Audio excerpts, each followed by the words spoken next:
খবরের দিকে নজর থাকবে। দেখুন, বাংলাদেশের পরিস্থিতি নিয়ে পর্যায়ক্রমে আমরা আলোচনা করছি এবং বাংলাদেশের পরিস্থিতি আর সেই পরিস্থিতির ক্ষেত্রে ব্যবসা বাণিজ্য, তার পাশাপাশি বাংলাদেশের মানুষের জীবনযাপন, এই সব কিছুই প্রশ্ন। আর এখান থেকে সব থেকে বড় যে বিষয় আজ জিরো আওয়ারে আমরা আলোচনা করব, তাতে বাংলাদেশের ব্যবসা তবে কি বন্ধ করে দিল ভারত? কেন সে কথা হচ্ছে? অন্যদিকে দেখা যাচ্ছে যে চীনে গিয়ে ইউনূসের যে হুমকি, সেই হুমকির পর আবার দিল্লির তরফ থেকে কোনো কড়া সিদ্ধান্ত নেওয়া হলো কি? আর যে সিদ্ধান্ত, তাতে ভারতের সিদ্ধান্তে বাংলাদেশের কোন কোন শিল্প বাণিজ্য এখন বন্ধের মুখে পড়তে পারে? আন্তর্জাতিক বাণিজ্য রোধ বন্ধের পর কি সাগরেও নিষিদ্ধ হতে চলেছে বাংলাদেশ? কেনই বা বিপুল সংখ্যক ফাইটার জেট রাফাল আসছে ভারতে? বঙ্গোপসাগরে কেন বাড়ছে ভারতের নজরদারি? এই প্রশ্নগুলো নিয়ে আমরা আলোচনা করবার চেষ্টা করব। কারণ দেখুন, বাংলাদেশের পরিস্থিতি, ইউনূস, তার পাশাপাশি সেনা অভ্যুত্থান হবে কি হবে না, এই সমস্ত কিছু নিয়ে জোর চর্চা ছিল। কিন্তু চীনে গিয়ে মোহাম্মদ ইউনূস তিনি যে হুমকি দিয়েছেন, তারপর দিল্লির তরফ থেকে করার সিদ্ধান্ত নেওয়া হলো কিনা, বা সেই সিদ্ধান্তে কতটা কোপ করতে পারে বাংলাদেশের বাণিজ্য, ব্যবসা বাণিজ্য, সেদিকেও আমরা নজর রাখবার চেষ্টা করব। আসুন বিস্তারিত আলোচনায় আসি। এই মুহূর্তে সরাসরি নিউজরুম থেকে রয়েছেন চিফ রিপোর্টার সত্যজিৎ মুখোপাধ্যায়। সত্যজিৎকে স্বাগত জানাবো। তারই পাশাপাশি আমাদের সঙ্গে রয়েছেন অবসরপ্রাপ্ত সেনাকর্তা কর্নেল দীপ্তাংশু বাবু। আমি দীপ্তাংশু বাবুকেও স্বাগত জানাবো। আর শুরুতেই আমি সত্যজিতের কাছে যাওয়ার চেষ্টা করবো। সত্যজিৎ, এই মুহূর্তে ঠিক কি পর্যবেক্ষণ, মানে বাংলাদেশের ব্যবসা বাণিজ্য সত্যি কি বন্ধের মুখে? তাহলে কোন কোন ব্যবসায় কোপ পড়তে চলেছে? ভারতের কতটা rough and tough standing point রয়েছে এই মুহূর্তে? তথ্য তুমি জানাচ্ছ যে এই মুহূর্তে ভারতের তরফে একটা কড়া সিদ্ধান্ত আমরা দেখতে পাচ্ছি, এবং তার যে প্রেক্ষাপটটা হয়তো আগেই রচিত হয়েছিল। কারণ তুমি দেখবে যে আমরা এর আগে বলেছিলাম কি, যে মার্চ মাসে কিছু ঘটতে চলেছে, বাংলাদেশের জন্য বড় কিছু ঘটবে। এবং তুমি দেখবে চীনে গেছিলেন, আমরাই প্রথম বলেছিলাম যে মোহাম্মদ ইউনূস তিনি চীনে যাবেন, এবং সেখানে গিয়ে তিনি এমন কিছু কাণ্ড কারখানা করেছেন যেটা ভারতের পক্ষে হয়তো আর মেনে নেওয়া সম্ভব নয়। যে কারণে চীনে গিয়ে একটা ক্ষুদ্র দেশ বাংলাদেশ এবং তার যে অন্তর্বর্তীকালীন প্রধান মোহাম্মদ ইউনূস, তিনি বলেছেন যে সেভেন সিস্টার ল্যান্ডলক, সেভেন সিস্টারে এসে ব্যবসা করুন, তিনি চীনকে আহ্বান করছেন। এবং সাগরে নাকি বাংলাদেশি মূল এই মুহূর্তে গার্ডিয়ানের রোল প্লে করছে। এই সমস্ত বক্তব্যের পর অনেকেই মনে করেছিল যে কিছু একটা ঘটতে চলেছে বা ঘটতে পারে, কারণ ভারত বারে বারে বন্ধুত্বের হাত বাড়িয়েছে, বন্ধুত্বের কথা বলেছে। এবং তুমি দেখবে বিমস্টেক ও ভারত উদ্বেগের কথা বলেছে। প্রধানমন্ত্রী নরেন্দ্র মোদীর সঙ্গে বৈঠক অনিশ্চিত থাকলেও প্রথমার্ধে, পরে নিশ্চিতভাবে সেই বৈঠকটি হয়েছে। সেখানে প্রধানমন্ত্রী ভারতের সদিচ্ছার কথা বলেছেন, উদ্বেগের কথা বলেছেন। জেকে সেই বাংলাদেশ জুড়ে জঙ্গিদের বাড়বাড়ন্ত, একের পর এক বাড়ি ঘর ভাঙচুর, একদম নৈরাজ্যের পরিস্থিতি বাংলাদেশ চলছে, এবং তার সঙ্গে ভারত বিরোধিতা তুঙ্গে উঠেছে। তিনি কি করলেন? তিনি নির্দিষ্টভাবে বললেন যে সেভেন সিস্টার নিয়ে নাকি বাংলাদেশ গুরুত্বপূর্ণ সিদ্ধান্ত নিতে চলেছে। মোহাম্মদ ইউনূস, আপনি কয়েকদিনের জন্য এসছেন, ক্ষমতায় বসেছেন, ভালো, তা বলে একটা এত বড় রাষ্ট্র সম্পর্কে এই সিদ্ধান্ত নেওয়ার অধিকার কি আপনার আছে? এবং তার পাশাপাশি আপনি শিক্ষিত মানুষ, আপনি নোবেল লরিয়ার, এগুলো তো বোঝা উচিত। একই সঙ্গে তিনি কি বলছেন? তিনি চীনকে আহ্বান করছেন শিলিগুড়ি সংলগ্ন লালমনিরহাটে এসে একটা এয়ার বেস বানান। তো আপনি মুখে আসছেন, আপনার বেশ সুন্দর ছবি সব জায়গায় আপনি পোস্টার বয় হিসাবে সামনে আসছেন, কিন্তু আপনার ভেতরের যে তথ্য তা তো ষড়যন্ত্রমূলক বলে অনেকে মনে করছেন। আপনি ষড়যন্ত্রকারী, ভারতের বিরুদ্ধে ষড়যন্ত্র করছেন, যে কারণে শেষ পর্যন্ত ভারত কড়া অবস্থানে বাধ্য হলো। ভারতকে বলা ভালো, বাধ্য করা হলো এই কড়া অবস্থান নিতে। এবং যে ছবি আমরা সন্ধেবেলা থেকেই, গতকাল থেকে শুরু হয়েছে, যে ভারতের তরফে নয়াদিল্লির কড়া সিদ্ধান্ত সামনে এসছে, এবং বিদেশ মন্ত্রকের মুখপাত্র রণধীর জয়সওয়াল তিনি সাংবাদিক সম্মেলন করেন। পরিষ্কারভাবে বলে দেওয়া হয়েছে যে বাংলাদেশ 2020 সাল থেকে শেখ হাসিনার সময় থেকে যে বিশেষ সুবিধা পাচ্ছিল, অর্থাৎ বাংলাদেশ, ভুটান, নেপাল এবং মায়ানমার, এই তিনটে দেশে যে বিপুল পরিমাণ গার্মেন্টস অর্থাৎ বস্ত্র, বিভিন্ন পাটজাত দ্রব্য এবং অন্যান্য বিপুল পরিমাণ জিনিস আমাদের ভারতবর্ষের বিভিন্ন বন্দরকে ব্যবহার করে, এয়ারপোর্টকে ব্যবহার করে ওই সমস্ত দেশে তারা পাঠাতো। এবং সবথেকে মজার বিষয় হলো এর জন্য ভারতবর্ষ 1 টাকাও শুল্ক ধার্য করতো না এতদিন পর্যন্ত। ভাবতে হবে যে আরেকটি দেশ, হ্যাঁ প্রতিবেশী রাষ্ট্র, তাদের এই ব্যবসা সম্পূর্ণ বিনা শুল্কে চলছিল, তারপরও সে দেশের একটা বড় অংশের জঙ্গি জেহাদি তারা ভারত বিরোধিতা করছে। এবং যখন ভারত এত সুবিধা দিয়ে রেখেছে এই প্রতিবেশী রাষ্ট্রটিকে, তারা কি করলো, তারা গিয়ে চীনকে আহ্বান করছে যে আপনারা এয়ারবেস তৈরি করুন।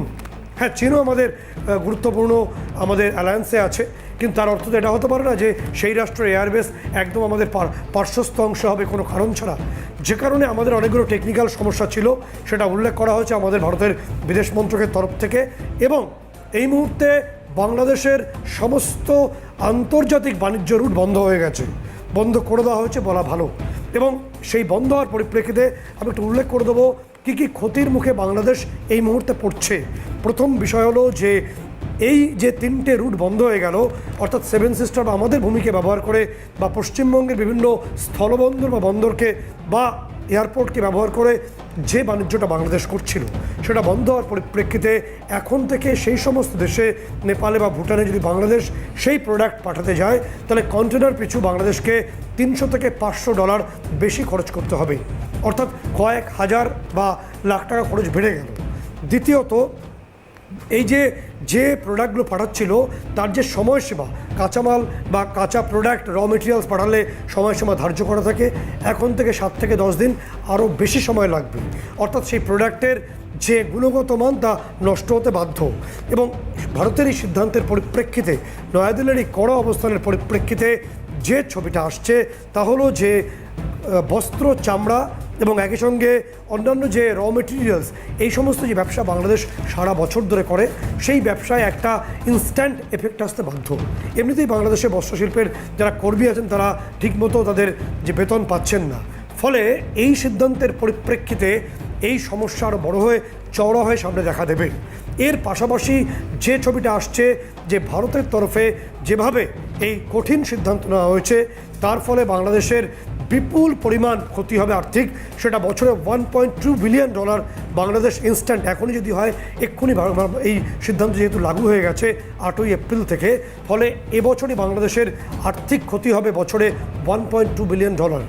সেটা নিশ্চয়ই ক্যালকুলেটর বা বিভিন্নভাবে সেটা ক্যালকুলেট করা যেতে পারে যে কত টাকা ক্ষতির মুখে পড়লো বাংলাদেশ, এবং এই বিপুল পরিমাণ রাজস্ব তারা হারাবে। এবং তার পাশাপাশি যে ছবিটা গুরুত্বপূর্ণ হয়ে উঠছে তা হলো এবার যে প্রশ্নটা আসছে, সাগরও তারা অভিভাবকত্ব পালন করেছেন, এটা বলেছিলেন মোহাম্মদ ইউনুস। এবং আমরা যে ছবি দেখছি এরপর এই স্থল বাণিজ্য বা এই বাণিজ্য রুট বন্ধ হওয়ার পাশাপাশি এবার কি সাগরও বাংলাদেশকে রেস্ট্রিক্ট করা হবে, সাগরও বাংলাদেশের গতিবিধিকে নিয়ন্ত্রণ করা হবে? অনেকে সেই সম্ভাবনা দেখছে, কারণ বেশ কয়েক হাজার, অন্তত $63,000 কোটি আমরা চুক্তি করেছি ফ্রান্সের সঙ্গে চুক্তির পথে, এবং G2G গভর্নমেন্ট টু গভর্নমেন্ট এই চুক্তি হতে চলেছে। আমরা এর আগে যে রাফায়েলের, ফ্রান্সের সঙ্গে রাফায়েলের যে চুক্তি হয়েছিল সেই মোতাবেক 26টি আমরা পেতে পাচ্ছিলাম, অর্থাৎ যেটা নাভাল ভার্সন বলি নেভিতে থাকে। কিন্তু গতকালের যুগান্তকারী যে চুক্তি হয়েছে, এই যুগান্তকারী চুক্তির পরিপ্রেক্ষিতে আমরা 114টি যে MRFA মাল্টিরোল যে ফাইটার এয়ারক্রাফট, রাফায়েলের যে মাল্টিরোল ফাইটার এয়ারক্রাফট, এই 114টি আমরা পেতে চলেছি। এবং তার সঙ্গে সঙ্গে নির্দিষ্ট করে বলার চেষ্টা করব যে এই বিপুল পরিমাণ যে রাফায়েল আমরা নেব, সেটা একটা অংশ ফ্রান্স থেকে সরাসরি উড়ে আসবে ভারতে এই চুক্তির পরিপ্রেক্ষিতে, এবং বাকিটা ভারতবর্ষে তৈরি হবে। এই রাফায়েলগুলো কেন না হচ্ছে, যে কারণে আমরা বলছি যে সাগরে কি রেস্ট্রিকশন আসতে চলেছে, কারণ এটা 1.8 ম্যাক্স স্পিড থাকবে এই রাফায়েলগুলোর, এবং দ্বিতীয়ত এয়ার টু এয়ার মিসাইলে সক্ষম এবং অ্যান্টি শিপ মিসাইল এই রাফায়েল থেকে নিক্ষেপ করা যায়, অর্থাৎ যুদ্ধ জাহাজ বা সাবমেরিন মুহূর্তের মধ্যে ধ্বংস করা যাবে এই রাফায়েলগুলো থেকে, এবং নিউক্লিয়ার ওয়েপেন এতে ক্যারি করা যায়। অর্থাৎ এতে একটা ছবি পরিষ্কার হচ্ছে যে আমাদের অলরেডি 16 সালে আমরা যে রাফায়েল নিয়েছিলাম 36টা, সেগুলো আমাদের বিভিন্ন অংশে ডিপ্লয় করা আছে, আমাদের শিলিগুড়ি চিকেন রেখে আছে। পাশাপাশি আমরা নাভাল ভার্সন নিয়েছি, নেভির যে ভার্সন নিয়েছি, একই সঙ্গে এই যে রাফায়েলের যে মাল্টিরোল ফাইটার এয়ারক্রাফট যে ভার্সন যে 114টি, তাও আমরা নিচ্ছি। এবং এই চুক্তি প্রায় শেষের মুখে। এটা হয়ে গেলে বঙ্গোপসাগরে কেন বেশি পরিমাণে আমরা এই ধরনের যে অ্যান্টি শিপ অর্থাৎ মুহূর্তে যুদ্ধজাহাজ ধ্বংস করা যায় এবং নিউক্লিয়ার ওয়েপন ক্যারি করা যায় এই ধরনের রাফাল আমরা মোতায়েন করতে চলেছি। এবং সেক্ষেত্রে কি বাংলাদেশের যে মুভমেন্ট বঙ্গোপসাগর জুড়ে বাণিজ্য করেন তারা বা পাকিস্তানের সঙ্গে বাণিজ্য হয় সেটাও কি এবার স্থল বাণিজ্যের মতো বা অন্যান্য যে বাণিজ্য রেস্ট্রিকশন করে দেওয়া হলো ইতিমধ্যেই তার মতো সাগরও তাদের মুভমেন্ট আমরা বন্ধ করতে চলেছি, তাকে নিয়ন্ত্রণ করতে চলেছি, এই বিষয়টা এবার সামনে চলে আসছে। তিথি, একেবারে সত্যজিৎ, এবং এখান থেকে দাঁড়িয়ে আরো বিস্তারিত আমরা আলোচনা করবার চেষ্টা করব। জানি আমরা এর আগেও কথা বলেছি এবং এই যে সাময়িক পরিবর্তন হতে চলেছে লাগাতার, সেখান থেকে দাঁড়িয়ে দীপ্তাংশু স্যার আমাদের সঙ্গে রয়েছে। সত্যজিৎ, দীপ্তাংশু, খুব গুরুত্বপূর্ণ বিষয়। কালকে আমরা বিদেশ মন্ত্রকের তরফে একটা কড়া সিদ্ধান্ত, অনেকে বলছেন অর্থনৈতিক সার্জিক্যাল স্ট্রাইক বাংলাদেশের জন্য করে দিয়েছে ভারত। সেটা কি হয়েছে যে এখন থেকে বাংলাদেশ কোনোভাবেই আমাদের কোনো স্থলভাগ, বন্দর এবং এয়ারপোর্ট ব্যবহার করতে পারবে না অন্যান্য তৃতীয় কোনো দেশে ব্যবসার জন্য। ফলে বছরে বিলিয়ন বিলিয়ন ডলার ক্ষতি এই মুহূর্তে বাংলাদেশের হবে, বিভিন্ন বিজনেস তারা ক্ষতির মুখে পড়বে। এই কঠিন সিদ্ধান্ত নয়াদিল্লি কেন নিল, কেন নিতে বাধ্য হলো, কি প্রেক্ষাপটটা কি? দেখুন সত্যজিৎ বাবু, আপনি পরিষ্কার করে বলে দিয়েছেন। হালকা করে ভারত বাংলাদেশের হালকা করে এখন কানটা মলে দিল। বিমস্টেকে বাংলাদেশের এক্সটার্নাল অ্যাফেয়ার যখন অনেক কাকুতি মিনতির পর বিমস্টেকে নরেন্দ্র মোদীজি প্রাইম মিনিস্টার আমাদের 15 মিনিট টাইম দিল, ওখানেও নরেন্দ্র মোদী একটা 145 কোটি দেশের প্রধানমন্ত্রী, উনি ওয়েট করছিলেন, ওনাকে ওয়েট করালো 3 মিনিট। তারপর এই অন্তর্বর্তী সরকারে, এই দুর্বৃত্তের সরকারের মোহাম্মদ ইউনিস তার এন্টোরেজ টিমকে নিয়ে সেখানে এলো। এক, দ্বিতীয় হচ্ছে যে এই বিমস্টেকে যে দুজনের মধ্যে কথোপকথন হলো দুই দেশের মধ্যে, এই আমরা একটা সৌজন্য দেখালো। যদিও আমার ব্যক্তিগত ওপিনিয়ন এটা হওয়া উচিত ছিল না, তবে যারা ওখানে বসে আছে আমাদের থেকে অনেক ভালো বোঝেন, নিশ্চিতভাবে 15 মিনিটের একটা কথোপকথন হয়েছে। কিন্তু এখানে একটা কিন্তু আছে, যখন ওনারা বেরিয়ে এলেন বাংলাদেশের ফরেন অ্যাফেয়ার্স যেরকম ভাবে এটাকে পুলিয়ে পাপিয়ে নিজের দেশের মিডিয়া বিশ্বের সামনে রাখলো এবং ভারতকে নিচু দেখালো, ওখানে খুব পরিষ্কার আমাদের প্রধানমন্ত্রী নরেন্দ্র মোদী বলে দিয়েছেন, স্টপ প্রভোকিং ইন্ডিয়া। ইন্ডিয়ার বিরুদ্ধে প্রভোকিং স্টেটমেন্ট দেবেন না, যেমন বলেছিল 7 সিস্টার্স ইজ ল্যান্ডলক এবং বে অফ বেঙ্গলে উনি নাকি গার্ডেন, উনি বে অফ বেঙ্গলে পিতৃদেব, এই কথাগুলো মানে বিরত থাকতে বলেছিলেন। কিন্তু এই সৌজন্যতার পর যেভাবে যেসব কথাবার্তা বলেছিল, যে কোনো কথাই যেটা বিমস্টেকে between this two heads of the country হয়েছিল, সেগুলো কিন্তু মিথ্যে ভাবে বলা হলো এবং পরে বলা হলো না না এগুলো আমরা ভুল বলে ফেলে।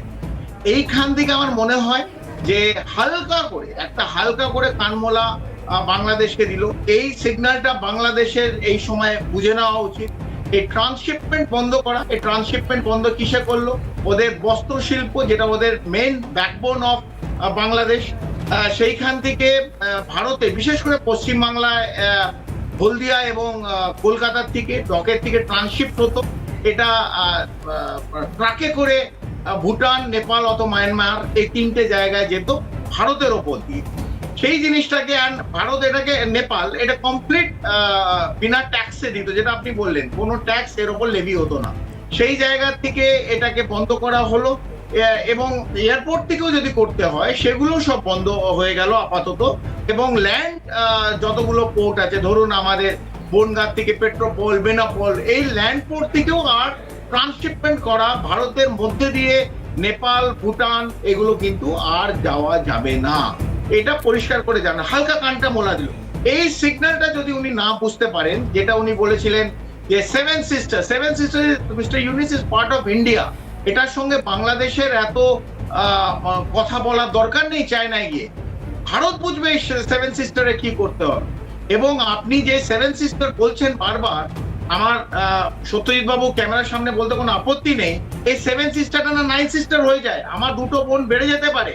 আমরা চাই না বাংলাদেশে এখনো সেইভাবে আমরা দেখি বন্ধুত্ব একটা পার্শ্ববর্তী দেশ, রাষ্ট্র, সেইখান থেকে যদি আপনি এই কথাগুলো বলেন, এই খেলায় নামেন, আপনার রংপুর, লালমনিরহাট আর নিচে চট্টগ্রাম, এই 2 বোন কিন্তু ভারতের সঙ্গে যোগ হয়ে যেতে পারে। তো আপনি যেটা নিয়ে আজকে কৌতুক করছেন সেভেন সিস্টার ল্যান্ডলক, এই seven sisters can become nine sisters of India. তো এই খেলায় নামবেন না। আমার 9টা বোন যদি হয়ে যায়, আমি 9টা বোনকে দেখাশোনা করব, কিন্তু আপনি এই খেলায় বিরত থাকলে আমরা 7টা বোনকে নিয়ে যেরকম আছি, whether it is landlock, whether it is not landlock, এটা চিকেন করিডোর, আমাদের চিকেন নেকের পাশে, শিলিগুড়ি করিডোরের পাশে, লালমনিরহাটে আপনি চায়নাকে আহ্বান জানাচ্ছেন ওখানে একটা এয়ারবেস বানাবার জন্য। আপনি বানান না, আপনার যদি ক্ষমতা থাকে, আমরা বানিয়ে দিচ্ছি, ভারতবর্ষ থেকে গিয়ে বানিয়ে দিচ্ছি। কিন্তু আপনি একটা এমন দেশকে ডাকছেন, ISI পাকিস্তানকে ডেকে আনছেন, কখনো টার্কির সঙ্গে আপনার DGFI গিয়ে স্পেনে গিয়ে বসছে। আপনি একবেলা খেতে দিতে পারছেন না বাংলাদেশের 18 কোটি মানুষকে। আপনি 26টা তুলপর ট্যাঙ্ক কেনার জন্য আপনি হস্তাক্ষর করছেন টার্কিতে গিয়ে। এইগুলো থেকে বিরত থাকলে আমার মনে হয়। দীপ্তাংশুবাবু, একটা প্রশ্ন আপনার কাছে আসবো যে এই যে বাণিজ্য বন্ধ হয়েছে, বাংলাদেশের বিপুল পরিমাণ আর্থিক ক্ষতির মুখে দেশটি দাঁড়িয়ে আছে, আর্থিক মেরুদণ্ড ভেঙে যায় দেশটির। তার পাশাপাশি যে ছবিটা আমরা গতকাল থেকে পরিষ্কার হচ্ছে যে ভারতের সঙ্গে ফ্রান্সের যে G2G অর্থাৎ গভর্নমেন্ট টু গভর্নমেন্ট যে মিটিং এরপর হবে, এবং রাফায়েলের যে নতুন যে ভার্সন অর্থাৎ নির্দিষ্টভাবে মাল্টিরোল ফাইটার জেটের যে 114টি আমরা হাতে পেতে পারি সেই সম্ভাবনা তৈরি হয়েছে, এবং এগুলো সবগুলোই নিউক্লিয়ার ওয়েপেন এবং অ্যান্টিশিপ মিসাইল নিক্ষেপ করতে পারে। ফলে কোথাও বঙ্গোপসাগরের বেশি পরিমাণ, অনেক বেশি যে ফাইটার জেট মোতায়েন কি ভারত করতে চলেছে, এবং কোথাও কি সাগরেও বাংলাদেশের যে মুভমেন্ট সেটা রেস্ট্রিক্টেড হওয়ার সম্ভাবনা আছে কি? সেরকম কোনো সম্ভাবনা ছবি আপনি দেখতে পাচ্ছেন? সত্যজিৎ বাবু, নিশ্চিতভাবে আমরা বলি ক্যামেরার সামনে, সবাই আপনার দর্শকরা শুনুন, বাংলাদেশ নিয়ে আমরা অতটা আমাদের ভাবনা চিন্তা নেই। আমাদের অলরেডি একটা Rafale squadron very close to Siliguri corridor আছে।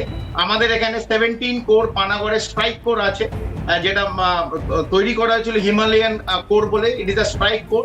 এটা একটা যদি দিল্লির মসনদ থেকে একটা আদেশ পায়, বাংলাদেশকে টুকরো করতে এদের 2 থেকে 3 দিন লাগবে। তো আমরা বাংলাদেশ নিয়ে আজ আলোচনা করতে হয় বলে করছি।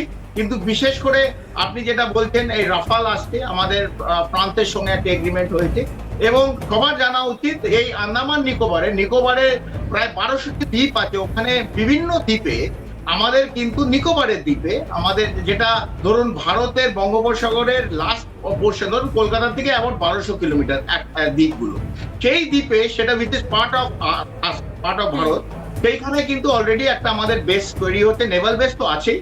সেই নেভাল বেসে যেটা আপনি ম্যারিটাইম বলছেন যে এয়ারক্রাফট গুলো আসবে, Rafale aircraft which is for navy, এইটা কিন্তু মেইনলি নেওয়া হচ্ছে to increase our base around Bay of Bengal.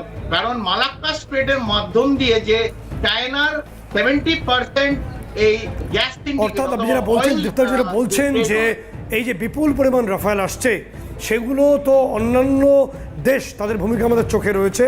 তার পাশাপাশি বাংলাদেশের যে একটা অবাধ মুভমেন্ট সাগরে ছিল, সেটাকেও কোথাও রেস্ট্রিকশন আনা হতে পারে, যে কারণে এই বিপুল পরিমাণ নজরদারি ভারত শুরু করতে চলেছে। একেবারে সত্যজিৎ সঙ্গে থাকো, দীপ্তাংশু স্যারও রয়েছেন, আপনারাও সঙ্গে থাকুন। আমি একদম সরাসরি সত্যজিতের কাছে যাব, কারণ দীপ্তাংশু স্যারও রয়েছেন, যে পরিস্থিতি নিয়ে আমরা আলোচনা করছিলাম। সত্যজিৎ, দীপ্তাংশু, একটা তথ্য আপনাকে দেওয়ার চেষ্টা করব, যে আমাদের তথ্য আসছে, খুব সংক্ষেপে নেব। সেটা হলো যে 2023 এবং 24 অর্থবর্ষে বাংলাদেশ নেপালের সঙ্গে $40 মিলিয়ন বিজনেস করে, এবং নেপালও $9 মিলিয়ন বিজনেস করে। কিন্তু যেই মুহূর্তে এই সিদ্ধান্ত ভারত নয়াদিল্লি নিল, ফলে এই ব্যবসা বন্ধ হওয়ার মুখে, ফলে কি পরিমাণ ক্ষতি, এবং সেই ক্ষতিটা বাংলাদেশকে কতটা পিছিয়ে দেবে বর্তমান সময় থেকে বলে আপনি মনে করেন? দেখুন, বাংলাদেশের মেন শিল্প বস্ত্র শিল্প, যেটা ওদের ব্যাকবোন, সেইখানে আঘাত করেছে, এবং সবচেয়ে বেশি এই বাণিজ্য হতো ভারত নেপাল, এই দুটো সবচেয়ে বড় বাণিজ্যিক হতো। তারপর ভুটান এবং মায়ানমার। এইখান থেকে যেহেতু ট্রান্সশিপমেন্ট আর করতে পারবে না, আর হিউজ লোড ফ্লাই করেই নিয়ে যেতে পারবে না, মানে থ্রু এয়ারক্রাফট এইটা সম্ভব নয়। তো এটাকে জলপথেই যেতে হবে, এবং জলপথে যেহেতু এটা বন্ধ হয়ে গেল আপাতত আস্তে করে যে কানমোলা ভারত দিল, এতে অর্থনৈতিক হিসেবে বাংলাদেশ অনেক পেছনে চলে যাবে। বিশেষ করে বস্ত্র শিল্পের যে লক্ষাধিক যে শ্রমিক আছে তাদের রাস্তায় আসতে হবে, কারণ এই ফ্যাক্টরিগুলো বন্ধ যদি হয়ে যায়। এবং আপনাকে আরেকটা বলি যে বিভিন্ন এই যে বস্ত্র শিল্পর ফ্যাক্টরি যেগুলো আছে বাংলাদেশে, আপাতত near about 30% have already shifted. বোঝা যাচ্ছে যে এই পরিস্থিতিতে একটা ছবি পরিষ্কার হচ্ছে, দীপ্তাংশবাবু বলছেন যে কড়া সিদ্ধান্ত নয়াদিল্লি নিয়েছে, তার পরিপ্রেক্ষিতে বাংলাদেশে একদম অর্থনৈতিক মেরুদণ্ড ভেঙে যাওয়ার মুখে, এবং তার ফলে দেশটি আরও বেশি অন্ধকারে ডুববে। এবং ভারত হয়তো চেয়েছিল, বন্ধুহাত বাড়িয়েছিল, কিন্তু ক্রমাগত মোহাম্মদ ইউনূসের যে বিরোধিতা এবং ষড়যন্ত্র, তার পরিপ্রেক্ষিতে নয়াদিল্লি বাধ্য হলো এই ধরনের কড়া অবস্থান নিতে। ভবিষ্যতে আরও কড়া অবস্থান হয়তো নয়াদিল্লি নেবে, সেটা ছবি হয়ে সামনে আসবে। একেবারে, এবং যেহেতু আজকে জিরো আওয়ারের সময় একদম শেষ, সত্যজিৎকে ধন্যবাদ জানাবো, তার পাশাপাশি কর্নেল দীপ্তাংশু চৌধুরী ছিলেন আমাদের সঙ্গে, আমি দীপ্তাংশু স্যারকেও ধন্যবাদ জানাবো। এবং এরই পাশাপাশি পরবর্তীতেও, অর্থাৎ এই মুখ থুবড়ে পড়া বাংলাদেশ আদৌ মাথাচাড়া দিয়ে উঠতে পারে কিনা, বা মৌলবাদী কট্টরপন্থীদের উপর ভরসা রাখতে গিয়ে সর্বদিক হারা হয় কিনা, সেই দিকগুলোতেও আমাদের নজর থাকবে। সঙ্গে থাকুন আপনারাও।